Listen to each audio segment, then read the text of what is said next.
I can still clearly recall the moment because it felt so terrible.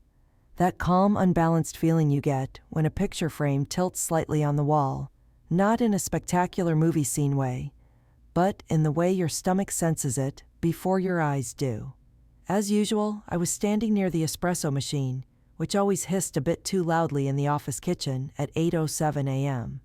I had just poured my usual no-sugar double-shot splash of oat milk when I heard the voice behind me. Jessa, my workspace. Right now. There was no request, no eye contact, no good morning. As though I were a tardy intern, I simply barked from the other side of the room. The voice was that of our recently promoted COO, Morgan Ashcroft, the golden kid with sharper elbows and fancy shoes, who was taken from a consulting business. Less than 5 months had passed since he joined the organization. I had spent 12 years here. 12. Keeping my look impassive, I gently turned around and trailed after him across the glass corridors. The sound of my heels clicking on the tile reverberated through the quiet. In the open office, everyone was watching. None of them caught my attention. Morgan didn't offer me a seat when I entered. He folded his arms and stood behind his desk. We're reorganizing. With effect from today, your role has been determined to be redundant. I blinked. I apologize, but what? As if I wasn't even there, he gazed down at a piece of paper. Within an hour, IT will disable your credentials. The exit documents will be sent by HR this afternoon. Is the Greystone project at issue here? I inquired now, questioning why I had bothered. Next week we will make final decisions. No, he said icily. It has to do with performance, insufficient creativity, complacency. I said nothing at all.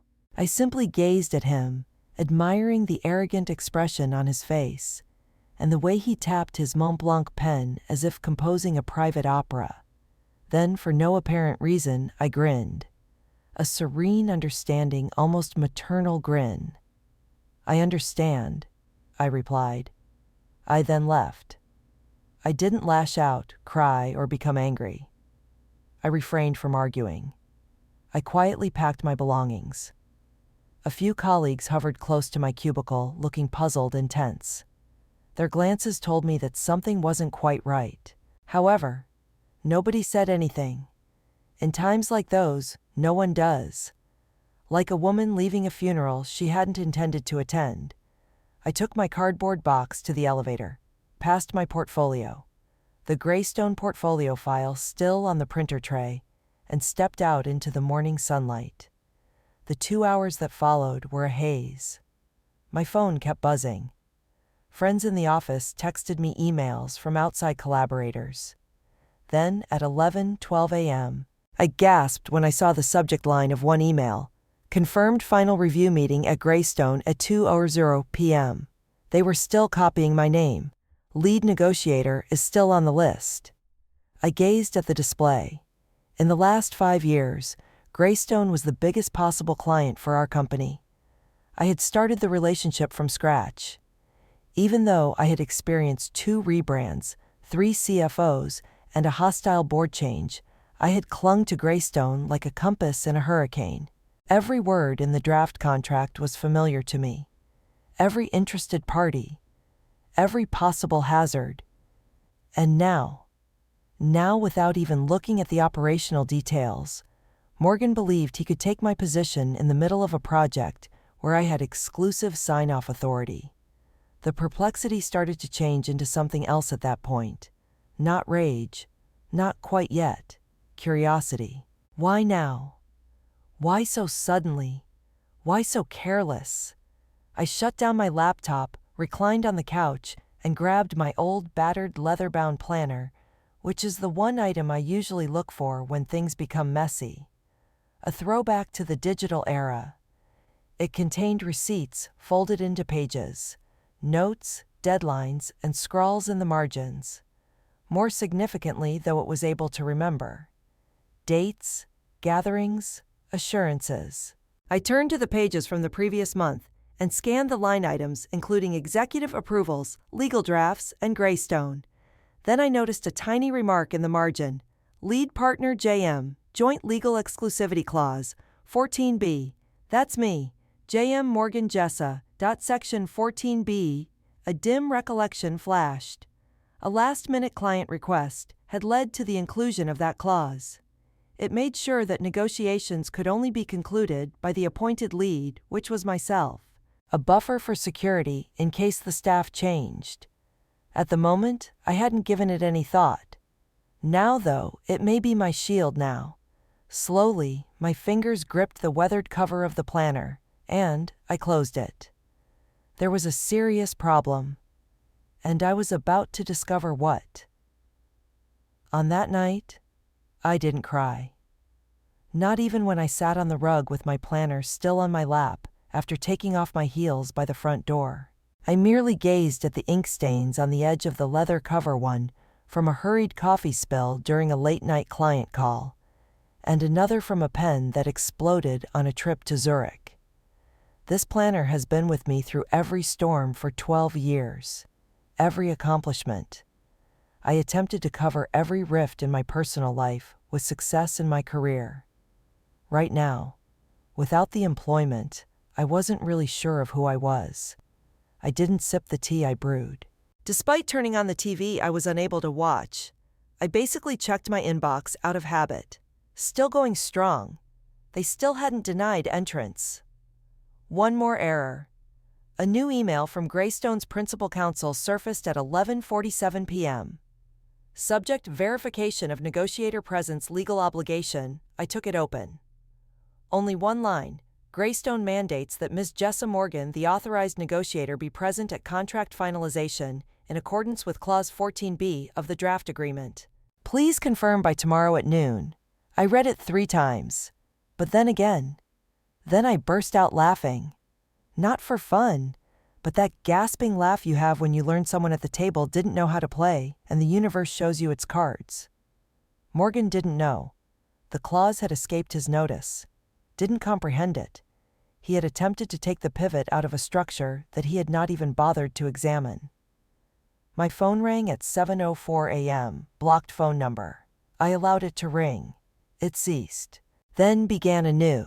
At last I responded. It's Alan Jessica, Alan Crowley, the creator, my former employer. On Fridays, the man who started the business out of a garage used to bring in donuts as if it were a holy rite.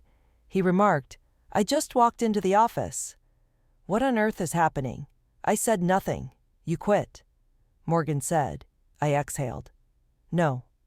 I was fired by him. Quiet. Then, with an air of stress, I haven't heard from Alan in a long time. Why? He claimed that I was unnecessary, lazy, not creative enough. One more pause. Christ Jesus. Today is the Greystone meeting. I understand. Has Clause 14B been read by him? I don't think so. Once more the phone fell silent. Then, via the speaker, I heard a door bang. I'll deal with it. He responded, his voice trembling with rage rather than fear. I'll get back to you shortly. The line died. I sat there looking at nothing for a few seconds. Then I did the only sensible thing, which was to open my planner once more and turn to the page for today. I waited after that. HR sent a ping email at 9:56 a.m. Subject: urgent clarification of roles and attendance at meetings. I slowly opened it. Alan forwarded the thread to the whole C-suite. He was demanding explanations after discovering the exclusivity clause. Legal was informed. Morgan was too. The first crack then emerged at 10:12 a.m. I got a call from Morgan himself. I didn't respond. After 10 minutes, a text. Jessa, we must speak, please. I was unaware of the clause. I was wrong. You must be present in the room today. No apology as of yet, just corporate politeness cloaked in terror. I didn't answer. Rather like a surgeon preparing for surgery, I went to my workstation, took out the final Greystone proposal, and started going over each paragraph. And then there was a knock. Not at my front door. On my screen. Alan made a request for a video call. I replied. He appeared worn out. A wrinkled shirt, a loose tie, and barely concealed wrath. "I apologize," he responded right away. "I let him run on the leash too much." I gave a nod. "I assumed." He leaned closer. "Will you enter?" I answered in my normal voice level, "I will. But under certain circumstances." His gaze locked with mine. "Give them names. Written power. Sole authority over Greystone until a contract is signed." Morgan didn't interfere. "And?" I paused. "An assembly of the board. Not for me alone. In the last 6 months, he has sidelined every executive." Alan remained still. "Finished." It was almost noon by the time I reached the office. Unlike before, I didn't use the side entrance. With purpose, I stepped across the front foyer on high heels. Some employees looked up from their workstations. Others feigned ignorance. Others observed as though they were seeing something out of the ordinary. Nobody had anticipated the comeback. A return, but not as an employee. However, as a reckoning. Alan was already in the boardroom when I entered. Morgan was too. He appeared pale and unshaven, as if he hadn't had any sleep. I kept my eyes off of him. I put the updated printouts down. They were all initialed. "Everything is clean." I took out my planner and set it on the table next to me. It was there on purpose. For a moment, Morgan gazed at it. Everything he didn't have was in that planner. Background, recall, work ethic, regularity. I was able to convey the message without speaking. Ego is not the issue here. The record is at issue. Ink was used to write mine. The meeting at Greystone was successful.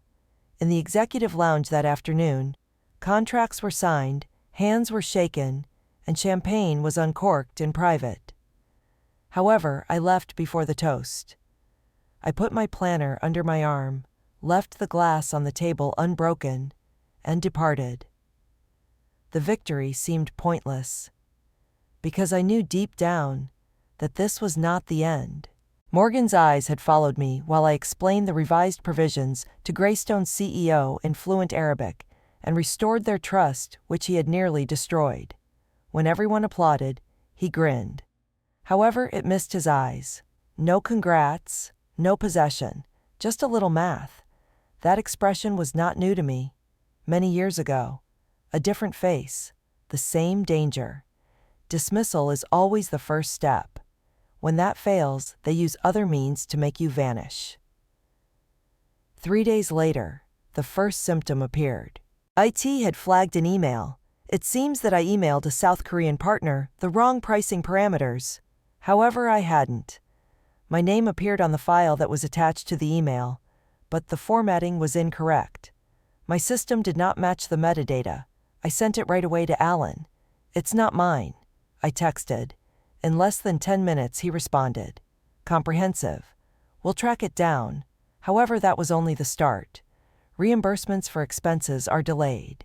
Permissions to access were abruptly removed. A client invoice was lost, and my name was abruptly deleted from an internal dashboard. It was a paper-cut death. I started recording everything. Timestamps, attempts to log in, print the logs. Knowing that paper couldn't be altered, I moved from digital to handwritten notes in my planner. I even penned letters to myself on sticky notes, sealed them into the pages after signing and dating them. Every note began in the same manner. Should they try again? I was certain they would. The second blow, worse than the first, then came. Compliance summoned me to a meeting. I was given a printed email by a junior associate whose hands were shaking. Subject: apprehensions regarding JM's ability to lead. I sent it from my work email. CC'd to legal and sent to HR. I was accused of acting erratically in the email. Bad choices, erratic emotions. I signed it. I didn't write it, though. Something inside of me twisted sharply. "Don't be afraid. Transgression. That email is fabricated," I stated bluntly as I sat across from the associate. She didn't dispute, just said, "I believe you," in a whisper. I remained in the workplace that evening long after everyone else had left. I flipped through weeks of silent labor while sitting in the glass conference room with my planner open on the table. Every transaction phone and hurriedly scrawled note was there. I have nothing else to protect myself. Then I heard it. Down the hall, a voice. Through a partially closed door, Morgan. He was saying, "She is unstable. She has been tough and uncooperative ever since she returned. Simply put, we might need to reconsider long-term client strategy leadership." Hesitantly, another voice, one I didn't recognize, answered. "However, she made the Greystone deal happen." Morgan laughed. "A coincidence? She is not suited to lead because of a fluke." I remained motionless, chilly. Still, I didn't just walk right in. I avoided confrontation. I turned to leave, since I was now aware. He wasn't merely attempting to eject me. He had a case to make. A pattern of uncertainty. An act of care. He was going to trash me piece by piece, until someone else did it for him, because he didn't fire me when he had the opportunity. However, I was no longer 26. I wasn't green. This is what I was going to fight. With proof, with deadlines, with honesty. The following morning, I wrote Alan a line. "A formal audit into internal interference and email fabrication is being requested. I have records." His response was prompt. "Started already. At 3 p.m., meet me in room 5C. Bring the planner." I felt oddly at ease as I walked inside the improvised audit room, a windowless storage area now occupied by forensic analysts' data and screens. It was as if I had brought my own defense to court. The lead auditor, David, motioned for me to take a seat. "I appreciate you coming." He swiveled the screen in my direction, the screen lit with my falsified email. He said, "We traced this. It started at a communal workstation next to the break room. We manually entered your credentials. Phishing wasn't this. This was an internal issue." I gave a nod. "I never used that to log in." "We are aware," he stated. "We compared the keycard logs. That day you weren't even inside the building." He inhaled deeply. "We have discovered other occurrences. Spreadsheets were modified. Chains of approval are shattered, consistently linked to the same shared computer." I remained silent. After a moment of hesitation, David remarked, "There is a pattern. Additionally, it corresponds with login activity from Morgan's executive assistant who has higher access." I didn't anticipate that emotional turn. She had been courteous. "Keep quiet." He was always a step behind him. A shadow. However, you can still be stabbed in the back by a shadow. "We're not making accusations yet," David added. "However, it's obvious that this was planned, targeted to damage your reputation. And, perhaps, others. I want to be there when you present the findings." I murmured, meeting his gaze. He seems taken aback. "You're not required to be," I replied. "I will be." Because I was no longer the only one involved. This concerned all of the workers who had stopped talking. He had departed silently. He had vanished into thin air. Like a slowly intensifying rainstorm, the day of the confrontation began quietly, before being charged with the power of all that was left unsaid. I wore black. Not for show. To be clear, black doesn't plead for fame. It demands it. I got to the executive boardroom early. I wanted everyone to see today. But the glass walls had always felt too transparent for genuine power plays. Everyone, with laptops open and files arranged with the neat accuracy of a legal ambush, David and the audit team were already present. Alan stood close to the window, his shoulders stiff, scanning the horizon, as if he were waiting for the clouds to render a decision. The door then opened. Morgan took over. "As usual, it's late. I'm holding the phone. Untie." For a brief moment, I saw something, not fear, flash behind his eyes as he gazed at me. "Computation. I'm still playing the game," he stated bluntly. "She is not on the audit committee." Alan did not even look around. "I asked her to come here," Morgan grinned. "This is supposed to be confidential and internal." Before Alan could say anything, I spoke. I spoke in a cool, glass-sharp voice. Then you probably shouldn't have forged emails in my name using internal systems. Morgan gave an eye roll. That is absurd. David handed a printed report across the table and leaned forward. His tone was clinical as he stated, "We've tracked down multiple login attempts, all connected to the qualifications of your executive assistant. They were all connected to mistakes, modifications, to documents and messages that were meant to harm Jessa's character." Morgan's expression started to change. Offense, not panic. He continued to believe that he could outwit this accusation. "You're reaching," he said sarcastically. "She is resentful about her dismissal. It is a personal grudge." For the first time since Greystone, I looked up at him and met his eyes. "Morgan, you didn't let me leave. You attempted to remove me. You didn't succeed." At last, Alan intervened in a forceful but quiet voice. He said, "I gave you a chance. More than one. I hoped you would build when I brought you in. Rather, you destroyed all the leaders who endangered you." "You don't think this, it's worse," Alan interrupted, "because it was more than just incapacity. It was malicious." Like a curtain dropped, silence fell. After that, Alan took a letter out of his folder. "This is your official suspension, and it takes effect right now. Before deciding to terminate the board, we'll examine the final report."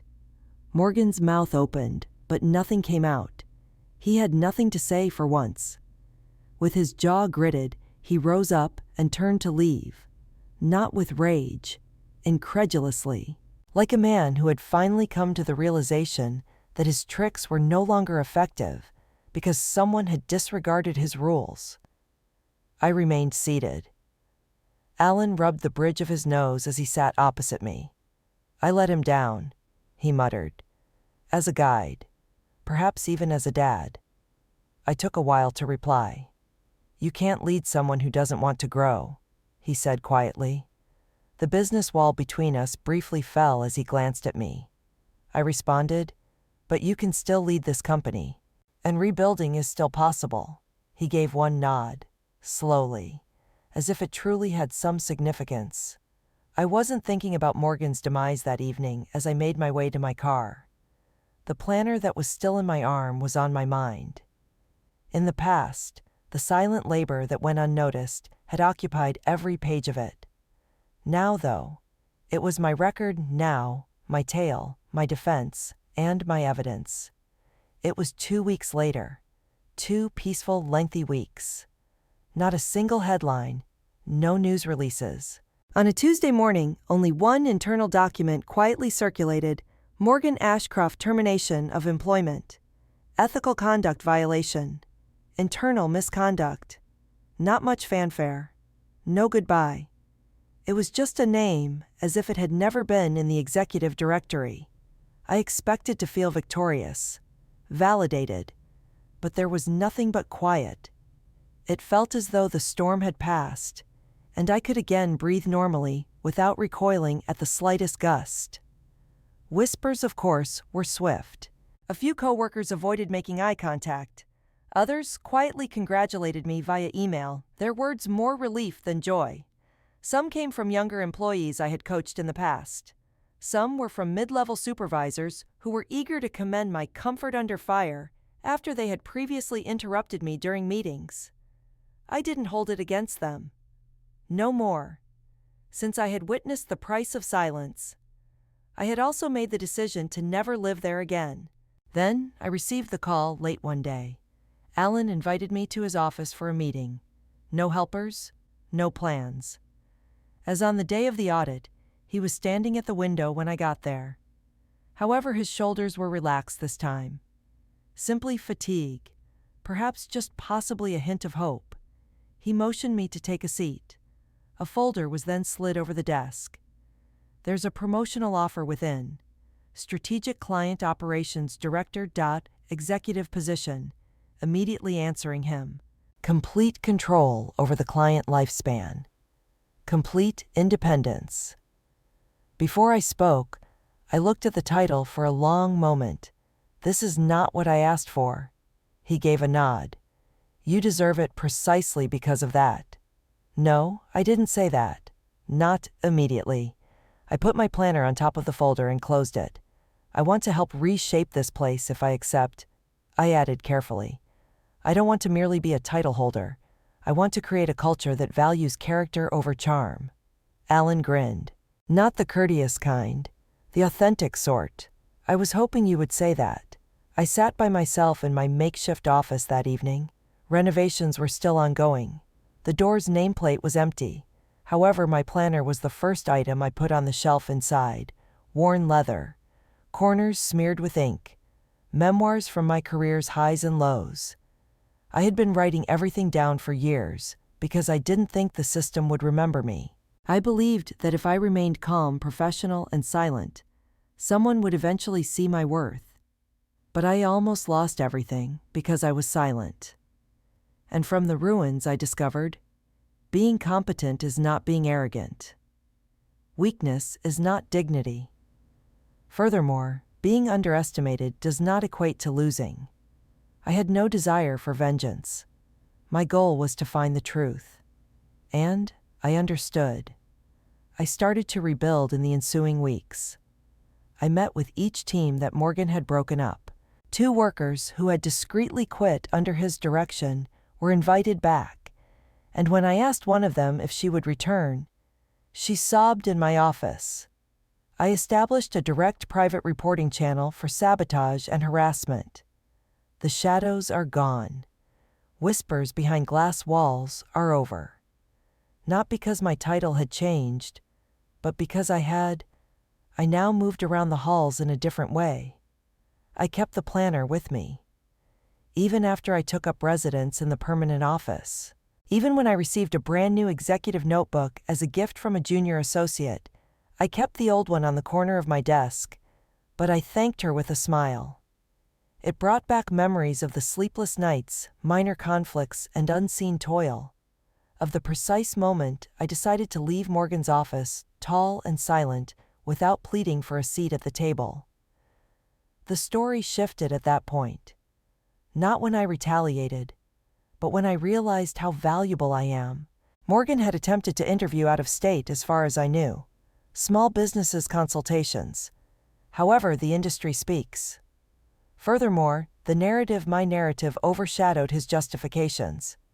To prevent the problem from turning into a public scandal, some claimed Alan pulled a few strings.